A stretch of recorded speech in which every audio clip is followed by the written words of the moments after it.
ये एक ऐसे बादशाह की दास्तान है जिसने अपनी तलवार के जोर पर बिखरी हुई रोमन सल्तनत को जोड़ा और अपनी एक ख्वाब यानी विजन की बुनियाद पर दुनिया की तारीख और मजहब का रुख हमेशा के लिए बदल दिया। तीसरी सदी ईस्वी में रोमन सल्तनत बिस्तरे मर्ग पर थी। ये इतनी बड़ी हो चुकी थी कि इसे संभालना एक आदमी के बस की बात नहीं रही थी। इसे 4 हिस्सों में तकसीम कर दिया गया था और 4 बादशाह यानी टेट्रार्की इस पर हुकूमत कर रहे थे।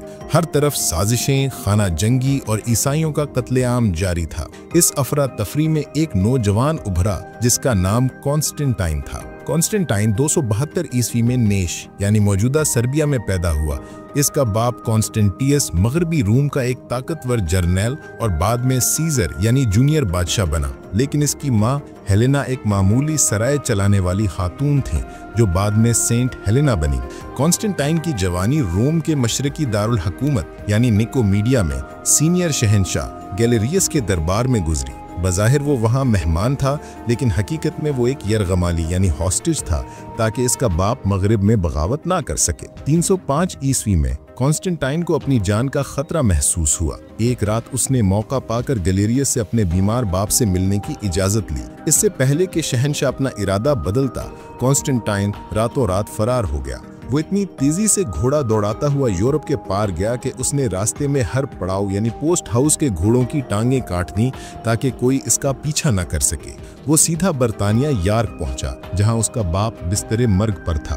306 ईस्वी में बाप के मरते ही वहां मौजूद फौज ने रोमी कवानीन की परवाह किए बगैर कॉन्स्टेंटाइन को अपना अगस्टस यानी शहंशाह डिक्लेयर कर दिया। अब रोम में तख्त के कई दावेदार थे। कॉन्स्टेंटाइन का सबसे बड़ा हरीफ मैक्सेंटियस था जिसने रोम यानी इटली और अफ्रीका पर कब्जा कर रखा था। मैक्सेंटियस एक जालिम हुक्मरान था और खुद को रोम का असल मालिक समझता था। कॉन्स्टेंटाइन जानता था कि रोम एक म्यान में 2 तलवारें नहीं रख सकता। उसने एक बड़ा जुआ खेला। वो अपनी फौज लेकर एल्प्स के पहाड़ अबूर करके इटली में दाखिल हो गया। 28 अक्टूबर 312 ईस्वी कॉन्स्टेंटाइन की फौज रोम शहर के बाहर दरियाए टाइबर के किनारे मिल्वियन ब्रिज पर खड़ी थी। मैक्सेंटियस की फौज इससे तादाद में दुगनी थी। शिकस्त यकीनी लग रही थी।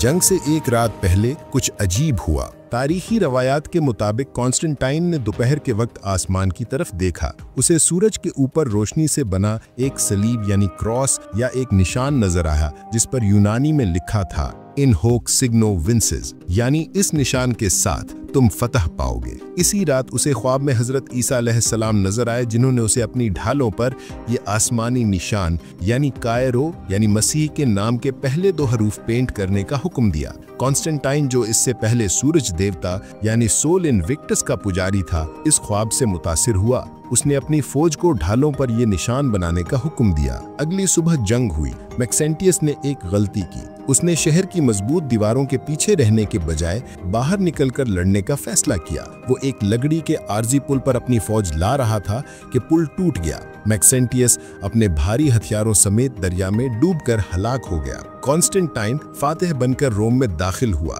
उसने रोमन सेनेट को बताया कि ये फतह उसे रोमी देवताओं ने नहीं बल्कि एक अजीम खुदाई ताकत यानी ईसाई खुदा ने दी है। ये वो लम्हा था जिसने यूरोप को हमेशा के लिए ईसाई बना दिया। कॉन्स्टेंटाइन के बादशाह बनने से पहले ईसाइयों को रोम में शेरों के आगे डाला जाता था और जिंदा जलाया जाता था। 313 ईस्वी में कॉन्स्टेंटाइन ने फरमाने मिलान यानी एडिक्ट ऑफ मिलान जारी किया। उसने हुक्म दिया कि ईसाइयों पर जुल्म बंद किया जाए, उनकी जब्त की गई जायदादें वापस की जाएं और रोम में हर मजहब के लोगों को इबादत की आज़ादी है। ये ईसाइयत के लिए टर्निंग पॉइंट था। वो मजहब जो कल तक गैर कानूनी था अब बादशाह का पसंदीदा मजहब बन गया। कॉन्स्टेंटाइन को पुराना रोम पसंद नहीं था। वो इसे साजिशों और बुत परस्तों का शहर समझता था। वो एक ऐसा नया दारुल हुकूमत चाहता था जो तस्वीरी के लिहाज से महफूज हो और मुकम्मल ईसाई। उसने मशरिक का रुख किया। उसने बॉस्फोरस के किनारे एक कदीम यूनानी शहर बाज़ंतीन का इंतखाब किया। 330 ईस्वी में उसने यहाँ पर एक शानदार शहर बसाया और इसका नाम नोवा रोमा रखा, लेकिन दुनिया ने इसे इसके नाम पर कुस्तंतुनिया यानी मौजूदा इस्तंबुल कहना शुरू कर दिया।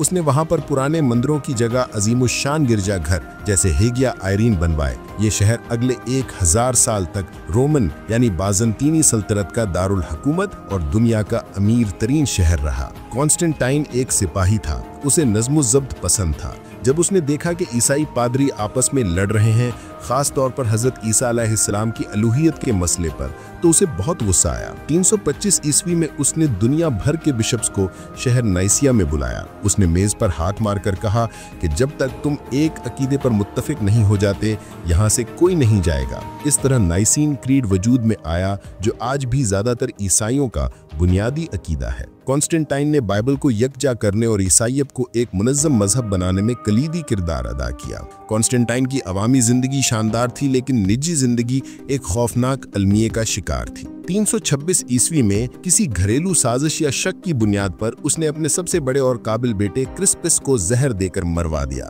कुछ ही दिन बाद उसने अपनी बीवी फाउस्टा को भी मार डाला।